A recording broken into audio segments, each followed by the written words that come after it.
এই হচ্ছে আমার ছোট্ট সংসার। আর সেই সংসারের গিন্নি হচ্ছি এই যে আমি। আর সঙ্গে দেখো আমার ফ্যামিলির লোকজন, মানে আমার পেশেন্টগুলো। ও হ্যাঁ, তোমাদের তো বলাই হয়নি, আমি একজন কমিউনিটি হেলথ অফিসার। আর আজ আমি তোমাদের সাথে আমার সুস্বাস্থ্য কেন্দ্রের টুকিটাকি কিছু কাজের ভিডিও ক্লিপ শেয়ার করব।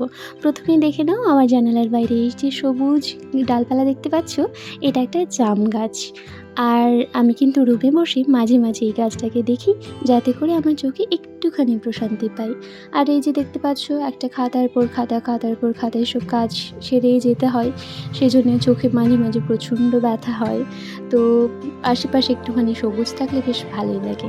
তারপর দেখো আমি আমার রুমের, মানে আমার ছোট্ট সংসারের একটুখানি ভিডিও ক্লিপ নিয়ে নিয়েছি তোমাদের দেখাবো বলে। এই যে দেখতে পাচ্ছ চার্ট পোস্টারগুলো, এগুলো আমি জাস্ট কিছুদিন আগেই ঠিক করেছি, একটা মিস্ত্রি ডেকে নিয়ে এসে এগুলোকে ঠিকঠাকভাবে সাজিয়ে নিয়েছি। আর তোমাদের এখন আমি আমার এসএসকে ছাদে নিয়ে এসেছি। এখানে কিন্তু যখন জামগুলো পেকে যায় তখন আমরা ছাদে বসেই জাম খেতে পারি। চলো এবার তাহলে আমি আমার পেশেন্টের কাছে যাই। আজ আমার ডিউটিতে ভীষণই প্রেশার ছিল, কারণ আজ প্রচুর পেশেন্ট এসেছিল। দেখতে পাচ্ছ ভিড় কত ছিল। আর সেই কাজগুলো করার মাঝে মাঝে পেশেন্ট দেখতে দেখতেই আমি কিন্তু ওয়ার্ল্ড হাইপার টেনশন ডে সেলিব্রেশনের জন্য একটা লেখা লিখে নিয়ে আমি সেই সেলিব্রেশনটা করে নিয়েছি অ্যান্ড ফটো টোটো তুলে নিয়েছি। আর এখানে আমি তোমাদের আমার একটা মিষ্টি পেশেন্টের সাথে পরিচয় করিয়ে দিচ্ছি।